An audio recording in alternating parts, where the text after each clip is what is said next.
வைபவ் சூரியவன்சிக்கு வந்த சோதனை அடுத்த ஓராண்டுக்கு அணியில் இடமில்லை. நடப்பு ஆண்டு ஐபிஎல் தொடரில் குஜராத் டைட்டன்ஸ் அணிக்கு எதிரான போட்டியில் ராஜஸ்தான் ராயல்ஸ் அணி 14 வயது இளம் வீரர் வைபவ் சூரியவன்சி 35 பந்துகளில் சதம் அடித்து உலகையே திரும்பி பார்க்க வைத்தார்.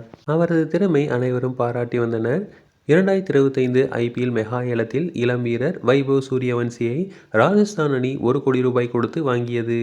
அப்போது அனைவரும் 1 கோடி ரூபாய் கொடுத்து ஒரு சிறுவனுக்கு பயிற்சி அளிக்கப் போகிறதா ராஜஸ்தான் அணி என கிண்டல் அடித்து வந்தனர். ஆனால் கிண்டல் அடித்தவர்களின் வாயை தனது பேட்டிங் திறனால் மூடச் செய்தார். அதேபோல சதமடித்த பிறகு வைபவ் சூரியவன்சிக்கு இந்திய அணியில் இடம் அளிக்கப்படும் என ரசிகர்கள் கூறி வருகின்றனர்.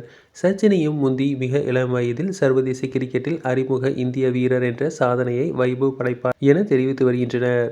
ஆனால் அடுத்த ஓராண்டுக்கு வைபவ் சூரியவன்சியால் இந்திய அணியில் இடம் பெற முடியாது என்ற தகவல் வெளியாகியுள்ளது. கடந்த 2020ஆம் ஆண்டு ஐசிசி சில விதிகளை அமல்படுத்தியது. அதில் சர்வதேச கிரிக்கெட்டில் விளையாடுவதற்கான குறைந்தபட்ச வயது வரம்பு 15 வயது என்ற விதியுள்ளது. எனவே தற்போது 14 வயதில் இருக்கும் வைபவ் சூரியவன்சி கண்டிப்பான ஓராண்டுக்கு காத்திருக்கும் நிலையில் ஏற்பட்டுள்ளது. இதுவரை சர்வதேச போட்டியில் அறிமுகமான இளம் வீரர் என்ற சாதனையை பாகிஸ்தானின் ஹாசன் ராசா வைத்துள்ளார். அதேபோல இந்திய அளவில் என எடுத்துக்கொண்டால் சச்சின் 16 வயதில் அறிமுகமானார். ஓராண்டுக்கு பிறகு 15 வயதில் வைபவ் சூரியவன்சிக்கு இந்திய அணியில் சேரும் வாய்ப்பு கிடைத்தால் அவரால் சச்சின் சாதனையை முறியடிக்க முடியும். தொடர்ந்து இதுபோன்ற செய்திகளுக்கு எங்கள் சேனலை சப்ஸ்கிரைப் செய்யவும்.